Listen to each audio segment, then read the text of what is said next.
Hello students, in this video lecture we are going to discuss about the concept of recursion. Recursion is a technique that is available in most of the programming languages including C and C++. So what is basically a recursion? Recursion is nothing but a function call, but unlike the conventional normal function call where a function calls another function, in the case of recursion the function calls itself. That is, the function call refers to the same function where it has been written, and so in that case it is given a special name called recursion. Recursion is a technique that can be used to solve a kind of problems where there is a larger solution needed, but that solution can be achieved by dividing the entire problem into smaller sub-problems and resolve the sub-problems, and when you combine the results of the sub-problems we get the entire solution. So in such cases, that is in fact it's called a divide and conquer approach.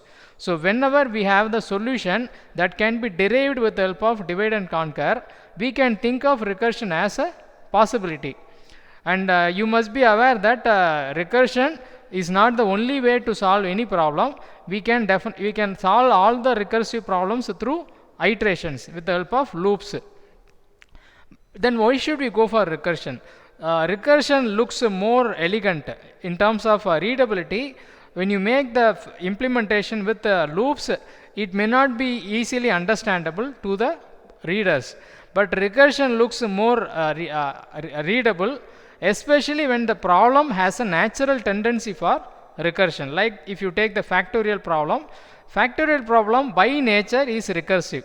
So even when you solve it manually, it still involves a recursive approach. So converting that logic into program with the help of recursion functions is going to be far more appealing than the iterative version of the problem. So before going into the examples, we have to understand one basic detail about the recursion, which is the role of stack. So every recursive call involves the usage of stack internally.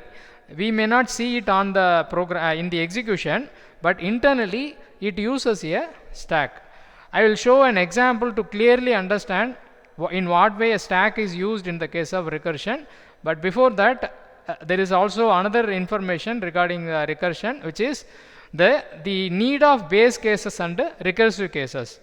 So recursive base cases are nothing but a condition or statement which stops the recursive call. So if you do not have any end to recursive call, then it will continue as a infinite recursive call, which is not the expected outcome. We want the recursive call to end at some point of time.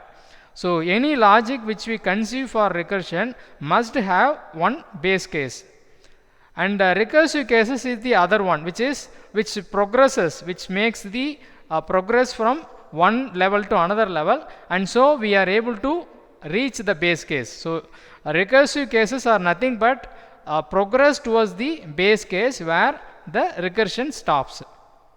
I will also show the example for the base cases and recursive cases. So right now I just have a small piece of program in order to understand the role of a stack. Just observe the program. It's very simple. What is happening is there is a main function. In it there is a recursion a function called recursion, which is passed with an argument of I. The initial value of I is given as 0, so 0 will be passed to the function, and in the function, if x less than 5, the value of I is here captured in the name of x. So x is also going to be 0 initially, and this condition will check whether x is less than 5. It's going to be less than 5 for 5 iterations, so it will be entering into the true part where it will print the value of x. So let us try to assume the execution happening. What will happen is that x is 0 initially and condition is 0 less than 5, which is true. Then it prints the value of x, which is nothing but 0 gets printed. After that there is a call made to the same function by passing plus x. So what will happen now is that x will be incremented, which is 0 becomes 1, and it is passed to the same function, and now the value of x in the next recursive call becomes 1. Still the condition remains true, so 1 will be printed. So in this way, what will happen is that it will print 0, 1, 2, 3, 4, and then it will end, because the condition would have become false, so the recursion will end. So what is the output for this simple program? It's going to be 0, 1, 2, 3, 4. So there is no surprise in it. You can easily predict the result. Now I am just going to make a small change in the program. Let us see whether the output also is changed accordingly. The change you can notice is that I just have placed the printf after the function call. It should not make a big difference in the output, because anyway the printf is part of the if condition, just that it was previously ahead of recursion, now it is behind recursion. But now the result is going to be completely different. The output is going to be reversed. What happens is that the output becomes 5, 4, 3, 2, 1, whereas originally it was 0, 1, 2, 3, 4, but here it is in the reverse 5, 4, 3, 2, 1. So how this change happened, that is where there is a role of stack. I will just demonstrate the stack playing a role here. So what happens is that when you make a function call, that is a recursive function call, there is an internal stack maintained by the operating system. So the local value of the x, in this case the variable is called x, its current value is pushed into the stack like this. So first time x is inserted as 1, because here the value of x is incremented and the function call is made. So it is the incremented value that is pushed into the stack as x equal to 1. When the second recursive call is made, one more instant of stack is created, and then the second value is also inserted. Now it goes on till x equal to 4, and now the base case has reached. So the base case here is if x less than 5, and now what happens is that it is going to now pop. Okay, for a stack there are two operations. One is called push and pop. Push is nothing but insertion. So when you insert values, it's called push, and when you remove values, they are called pop.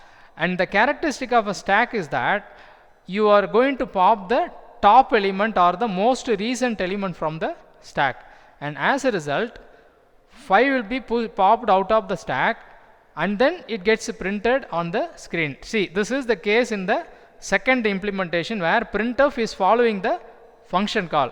So as a result, after the last function call or last recursive call has reached, it starts popping out the value from the x value from the stack, and there is a printf immediately following the function call, and as a result the value gets printed. So it's going to print 5, 4, 3, 2, 1, and that is the reason why we get the in reverse order. But in the first program, what happens is that the printf is already completed. Here the printf is already completed before the recursive call, and so we don't see any impact of the stack. But here, because the printf is following the recursive call, it's clearly visible on the output. So now I think you would have understood that every recursive implementation involves a stack in the background. This is what happens.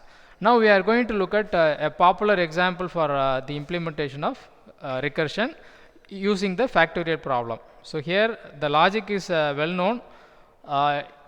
If we have to make a call to n into n minus 1 until n becomes 0. So in this case the base case is n equal to 0, because that is the one that is going to stop the recursion, and this is the one that progresses the solution until it reaches the base case. So it will be happening like this. So how this is going to be executed? Now I am going to show you. Again the role of stack is inevitable. So first function call results in 4 into fact of 3. The reason is, just read this line, n into factorial of n minus 1. So assuming that the value initially passed is 4, that is I want to find out the factorial of 4. In that case what will happen is that this will become 4 into fact of 3. See, only 4 will be inserted into the stack. Just for understanding, I have included fact of 3 here, but it's not, the 4 is actually inside the stack. Now one more recursive call is made, but this time the value of n becomes 3. So this will result in another push into the stack.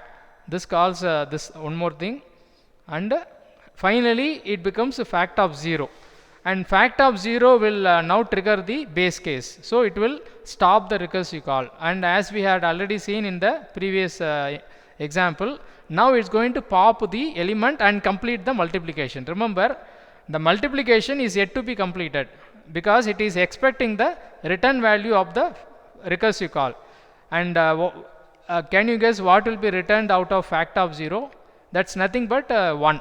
We have just seen that whenever n equal to 0, it returns 1. So it becomes return 1 into 1, and that further returns to the previous recursive call. So the next call becomes 2 into 1, because 2 is already here, and this gets replaced by the return value, and it becomes 2 into 1, and then it becomes 3 into 2, and finally it becomes 4 into 6. And we get to see that because this is the last function call, it gets printed as 24.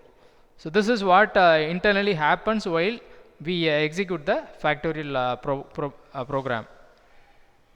And one more example is the Fibonacci series. So here also there is a base case and the recursive case. I think you yourself can now identify what is a base case and what is a recursive case. And here in this case, if you consider the Fibonacci of series of 3, this is how it's going to happen. So first function call will result in 2 more function calls for Fibonacci 2 and Fibonacci 1. That is because we have n minus 1, n minus 2, and this further makes 2 more function calls, Fibonacci 1 and Fibonacci 0, and here this one just returns 1, because Fibonacci of 1 is a base case and it returns 1. So you can see that whenever n is less than or equal to 1, it immediately returns n itself. So this part is completed. Now we have got this operand ready. We just need to get the value here, and that requires completing these recursive calls. So here it will return 1, and here it will return 0. So 1 plus 0 becomes 1, and that is going to be returned to the previous recursive call, and this becomes 1, and this already is 1. So 1 plus 1, 2, and that is what actually printed on the screen. So 0, 1, 1, 2, 3. And this is again another simulation of the same example. So this becomes 0, 1, 1, and then so everything is gradually completed.